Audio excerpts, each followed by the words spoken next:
बिस्मिल्लाहिर्रहमानिर्रहीम। अस्सलाम वालेकुम जी। कैसे हैं सब साथी? उम्मीद है जी खैर आफियत से होंगे। मैं भी जी आपकी दुआ से बहुत बेहतर हूँ।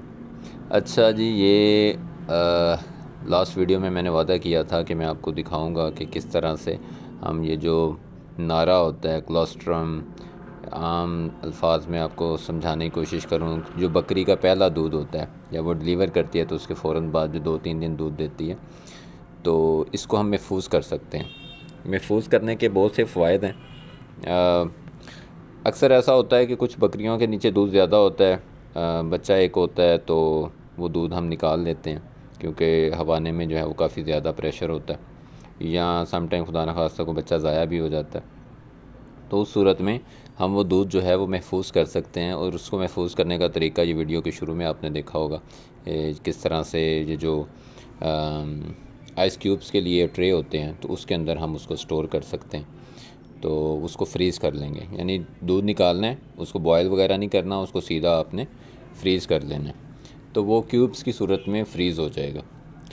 अब सम टाइम ऐसा होता है कि आपके पास कोई बकरी डिलीवर करती है, उसके हवाने का कोई मसला है, या वो उसने दूध नहीं उतारा, कोई भी वजूहत हो सकती हैं। तो ये जो पहला दूध होता है बकरी का, आम तौर पे हम नारा भी कहते हैं, बोला भी कहते हैं, तो ये बच्चे के लिए बहुत ज़्यादा ज़रूरी होता है, उसकी इम्यूनिटी डेवलप करने के लिए। ये एक तरह से यूँ समझ लें कि रूह फूंक देता है बच्चे के अंदर ना। तो कमज़ोर बच्चा भी हो, भी अगर बोला पी लेता है तो उसकी इम्यूनिटी जो है वो बहुत अच्छी डेवलप होती है। और अगर खुदा न खास्ता किसी भी वजह से उसको नहीं मिलता तो वो बच्चा अक्सर डिस्टर्ब ही रहता है, क्योंकि उसकी इम्यूनिटी, उसका जो क़ुव्वत मुदाफ़त है वो उस तरह से डेवलप नहीं हो पाती। तो ये एक तरीका ये मेरे साथ शेयर किया था मलिक एहसान साहब हैं, शेर मोहम्मद गोट फार्म वाले, और मुझे उनका ये आइडिया अच्छा लगा था। तो मैंने ये पहले एक बकरी ने डिलीवर किया तो उसका दूध मैंने स्टोर कर लिया था। तो अभी ऐसा ही हुआ कि एक बकरी ने और ने डिलीवर किया तो उसके हवाने में सोजिश काफ़ी थी, तो दूध निकाल रहे थे तो वो ठीक से बहुत ज़्यादा जमा हुआ जो है ना, वो उसका बोला नारा कह लें आ रहा था। तो वो मैंने नहीं पिलाया बच्चे को। तो मैंने वही वाला दूध जो स्टोर किया हुआ था उसके क्यूब्स निकाले, उसको फीडर में डाला और चूल्हे के ऊपर रख के बर्तन, उसमें पानी रख के, तो जो फीडर है वो उसके अंदर रख दिया। डायरेक्ट हम इसको गर्म नहीं करेंगे दूध को, अगर हम डायरेक्ट गर्म करेंगे तो इसकी वही फुटकड़ियाँ बन जाएंगी और वो बच्चा नहीं पी सकेगा।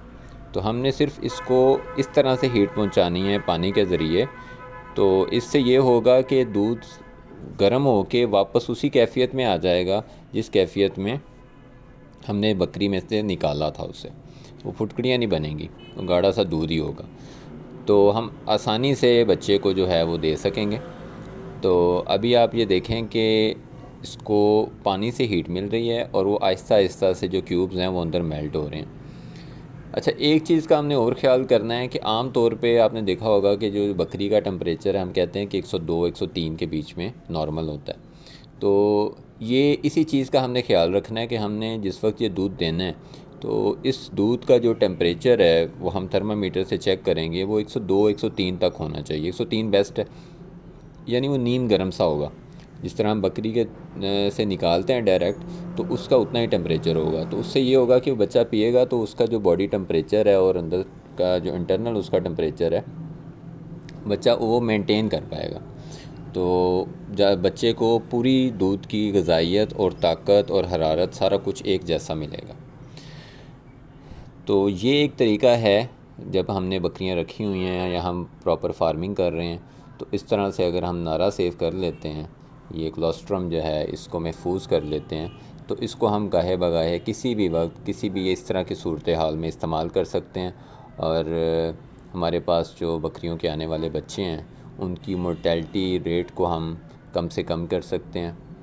तो ये जी टिप थी। लास्ट वीडियो मैंने जिक्र किया था, कई दोस्तों ने फिर बाद में कमेंट भी किया और इवन मैसेज भी किया, तो मैंने उन्हें बताया कि मैं आपको इंशाल्लाह इसकी वीडियो ही अपलोड करके बताऊंगा ताकि आपको ज़्यादा अच्छे से इस चीज़ की समझ आ सके। अच्छा, दूसरा कल मैंने वीडियो अपलोड की और उसमें मैं डे 1 से मेरा आप लोगों से एक ही वादा है कि चाहे कुछ ठीक कर रहा हूँगा, चाहे कुछ गलत कर रहा हूँगा, चाहे कुछ अच्छा हो जाएगा, चाहे मुझसे कुछ गलतियाँ हो जाएंगी, मैं हर चीज़ अपनी सामने रखूँगा। अगर मैं एज़ अ यूट्यूबर देखूँ, मैं ऑल गुड की आपको रिपोर्ट दूँ, सारा कुछ ओके है जी, बड़ा ही अच्छा हो रहा है, बड़ा ही कमाल हो रहा है, तो मैं कहीं ना कहीं शायद इंसाफ नहीं करूँगा। तो गोट फार्मिंग में जब हम आते हैं ना, हम एक ख्वाब लेके आते हैं। ये गोट फार्मिंग की हर जो भी एक नया बंदा है उसके लिए ख्वाब की तरह है, और ख्वाब में हम सारा कुछ अच्छा ही देखते हैं। हम कुछ भी उसमें जो यूँ कह लें कि हर्डल्स आते हैं, जो मुश्किलात आती हैं, वो देखना ही नहीं चाहते। तो अगर कोई दिखाता है तो वो उसको बजाय समझने के कि असल में ये बंदा क्यों दिखा रहा है ये चीज़ें, मुझे क्या ज़रूरत है मैं अपनी नाकामियाँ दिखाऊं। इसकी सिर्फ़ एक वजह है कि आप लोगों को समझ आए कि गोट फार्मिंग सिर्फ़ एक ख्वाब नहीं है, ये हक़ाइक़ इसमें क्या हैं, इसमें मुश्किलात भी आती हैं, और इसमें हर वो चीज़ उस तरह से नहीं हो पाती जिस तरह से हम सोच के इसको शुरू करते हैं। तो ये सारी हर्डल्स, ये मुश्किलात आएंगी, और इनको क्रॉस करके, इनसे हमने समझ के, इन गलतियों से मज़ीद सीख के इस चीज़ को बेहतर करना है। मैं इसीलिए अपने आप को एक फार्मर नहीं कहता, मैं लर्नर कहता हूँ कि मैं फार्मिंग लर्न कर रहा हूँ कि किस तरह से हम फार्मिंग कर सकते हैं। तो ये जी सारा प्रोसेस था। खैर एक मैसेज भी था बीच में आप सब भाइयों के लिए। तो इस तरह से आप ये दूध गर्म करके, जब उसका आप टेम्परेचर देखेंगे कि वो 102-3 पे है और नीम गर्म सा है, वो फीडर आप डायरेक्ट बच्चे को आराम से यूँ पिला सकते हैं। और बच्चा जो है वो, जो उसने डायरेक्ट फौरी तौर पे बकरी से ताज़ा पहले 2-3 दिन का दूध लेना था, वो ग़िज़ाइयत आप उसको इस तरह से फ़राहम कर सकते हैं। बहरहाल बकरी ने शाम तक जो है वो हवाना नॉर्मल कर दिया था, उसके बाद से हम बकरी से ही इसे दे रहे हैं। तो उस टाइम ये एक तजर्बा भी करना था, इसकी एक वीडियो भी बनानी थी आप लोगों के लिए भी, कि आप लोगों को भी इसका अंदाज़ा हो, ख़ुद भी एक तजर्बा करना था, तो इसलिए आपके सामने रखें। ठीक है जी, दुआओं में याद रखें। बहुत शुक्रिया। अल्लाह हाफ़िज़।